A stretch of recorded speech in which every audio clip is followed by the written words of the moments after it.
frères et sœurs, compatriotes congolais et congolaises.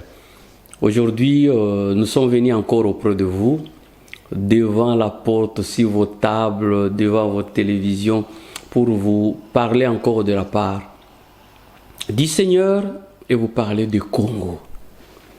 Que dit le Congo? Le temps où le Congo est en train de traverser un temps dur, un temps difficile. C'est ces temps difficiles où nous devons chercher à connaître le voie de sortie de la crise. Le pays est en crise, le pays a besoin de sortir de cette crise. Tous ont reconnu qu'il y a 30 ans que le pays est agressé. Pas seulement eux, mais celui qui est au-dessus de tout a reconnu aussi que le peuple souffre et la terre qu'il a donnée à ce peuple est enviée par tous. Alors, Dieu, dans sa suprématie, Dieu, dans sa gloire, a décidé de venir au secours de cette nation. Voilà pourquoi l'Éternel, notre Dieu des armées, a donné la vision que nous avons appelée « C'est encore possible de rebâtir ces pays. C'est encore possible que ce peuple retrouve la joie. C'est encore possible pour un peuple meurtri, violenté, décapité. Et le mot nous manque pour décrire cette violence. Dieu, qui est au-dessus de tout, nous a prévenus, nous a donné l'issue et la route à suivre.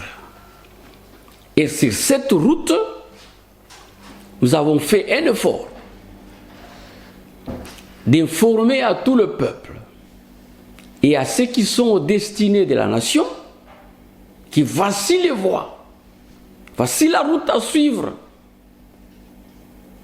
pour que nous puissions nous échapper de la mort. La mort et la perte aussi de la terre. Parce que l'ennemi est un monstre. Il n'a pas une seule tête, il en a plusieurs. Il a un visage, mais ce visage est caché. C'est un monstre.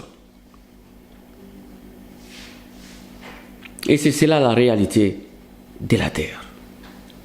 Celui qui te combat est un monstre. Aujourd'hui, nous sommes en train d'assister à cette paix qui provient des États-Unis d'Amérique, demandée par la République démocratique du Congo, pour que la fin de la guerre puisse être proclamée et que le peuple puisse rentrer dans sa maison, vivre en paix. Est-ce que la cessation, parce que ce qu'on veut faire taire, c'est la guerre militaire. Parce qu'il y a plusieurs dimensions de guerre. La guerre militaire, où les balles sont en train de se changer de camp de gauche à droite, une guerre violente, que nous puissions revenir avec une guerre en douceur. Tant que l'ennemi n'a pas encore atteint ses objectifs, il va continuer à faire la guerre, en sachant que le Congo est plus faible. On ne permettra jamais au Congo de retrouver une force militaire. On va empêcher, ils l'ont fait, on a suspendu le Congo à ne plus acheter des armes, on a suspendu le Congo à ne faire pas n'importe quoi, ça veut dire ne pas avoir des relations diplomatiques, militaires avec d'autres nations. Le Congo était interdit sur ce point-là. Alors on nous a interdit de tout.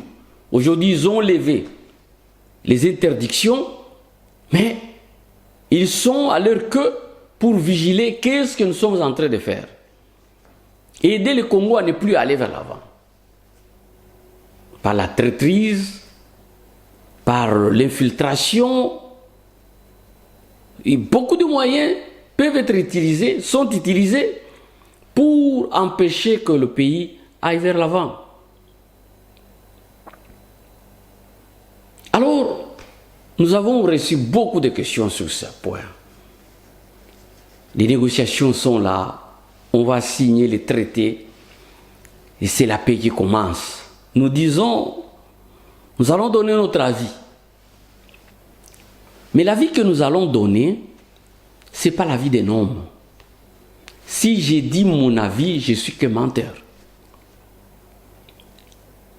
J'aimerais laisser à celui qui est omniscient, omnipotent, celui qui connaît 100 ans après. J'aime l'Éternel, j'aime Dieu. Parce que Dieu connaît 100 ans après. Ce que vous faites aujourd'hui, lui, il connaît les conséquences. Vous commencez aujourd'hui, il connaît la fin. Si Dieu est fantastique, il est grand, puissant, il connaît la fin de la chose. Quand lui, il est venu sauver l'homme, il est allé en Égypte pour sauver Israël. Il a négocié, il a tenté de négocier avec Pharaon, mais il savait que Pharaon ne négociera jamais tant qu'il est en position de force. Il faut l'affaiblir. Alors, vous négociez avec celui qui est plus fort. Et quelle est l'intention de celui qui est plus fort? De vous écraser. Il a vu l'impuissance. Il a vu comment vous êtes vulnérable. Il cherche maintenant à faire quoi? À vous écraser. C'est ce que le Rwanda est en train de faire. Le Rwanda cherchera à nous écraser. Ça, ce n'est qu'un processus, ce n'est qu'un pas. Parce que ce traité de paix va permettre maintenant aux Rwandais d'entrer, d'être reconnus comme Congolais. Après avoir été reconnus comme Congolais, il faut déclencher une autre guerre. La guerre de l'indépendance. C'est là où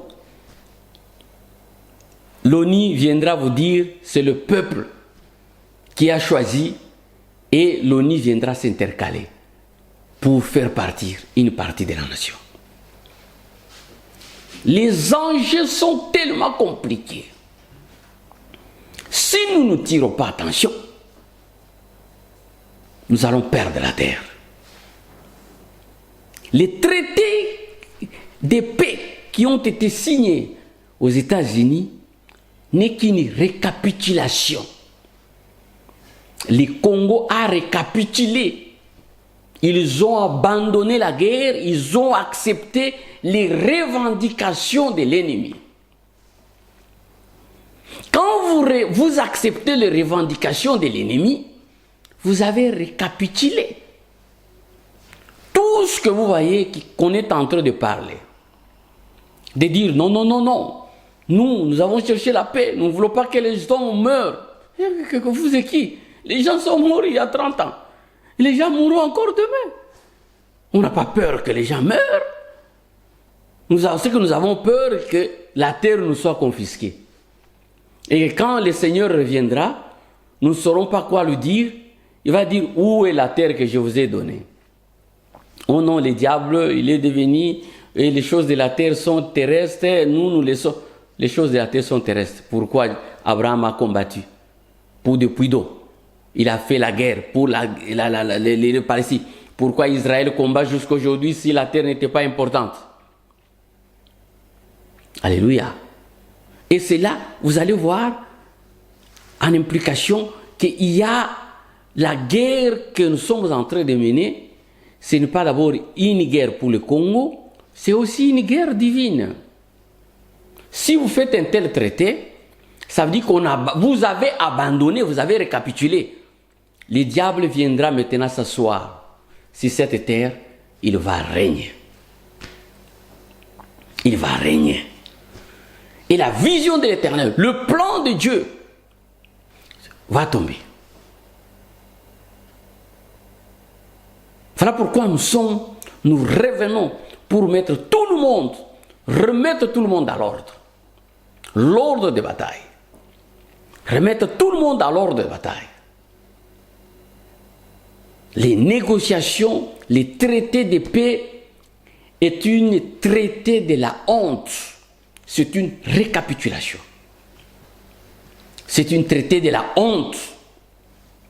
Vaut mieux mourir que signer de tels traités. Vaut mieux mourir que signer de tels traités. Que nous puissions mourir tous. Parce que nous n'avons pas même encore combattu. Le chef de l'État n'a jamais mobilisé encore le peuple, n'a jamais mobilisé le peuple pour qu'il aille au combat. Il n'a jamais mobilisé le peuple. Il n'a pas consulté tous les moyens, toutes les forces que l'Éternel lui a données. Il ne les a pas utilisées.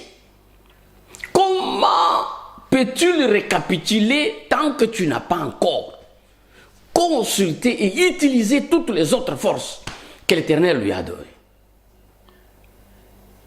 Dieu lui a donné des forces fantastiques. Il lui a donné de grandes forces pour réussir à cette guerre.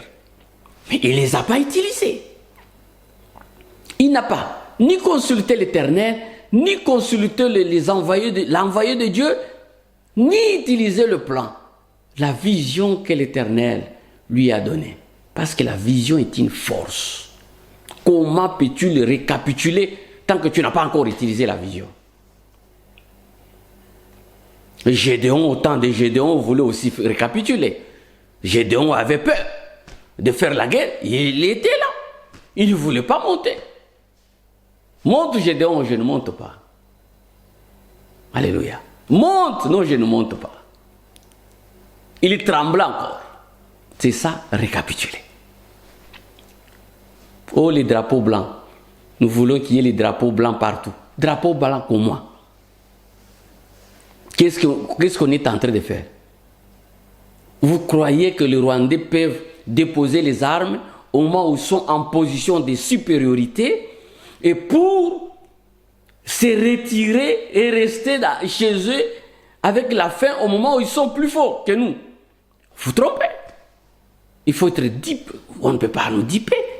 Il faut être naïf pour accepter de telles choses. Il faut être naïf. On a acquilé le chef de l'État. On l'a mis à genoux. Maintenant, on l'a dit, rentre sur la table. Quand on met quelqu'un à genoux, maintenant, on l'appelle sur la table. Viens officialiser. Viens négocier. Viens signer. On lui dit, viens signer. Il part signer. Quoi qu'ils disent que c'est lui qui est allé chercher l'Amérique, donc c'est l'Amérique qui l'a cherché, qui l'a appelé de signer, parce qu'après avoir été capitulé, vous avez vu ce qui s'est passé en Iran. On a bombardé l'Iran. L'Amérique était venue, ils ont bombardé l'Iran par force. Et maintenant, on dit à l'Iran, viens signer ici. Viens signer, viens récapituler. Viens signer. C'est ce qui s'est passé au Congo. La grande puissance, l'Europe, l'Amérique, ils ont utilisé, ils ont soutenu le Rwandais, on a bombardé Kinshasa. On a récupéré, on a gagné cette partie. L'autre partie, Goma et Bukavu. Maintenant, on dit à Kinshasa, venez signer. Venez signer. Alléluia. On lui dit, venez signer. On dit, non, c'est le traité. Ce n'est pas le traité. Récapitulation. Voilà pourquoi, bien-aimés dans le Seigneur, frères compatriotes, bien-aimés, frères et sœurs congolaises et congolaises, nous devons créer ce qu'on appelle la résistance.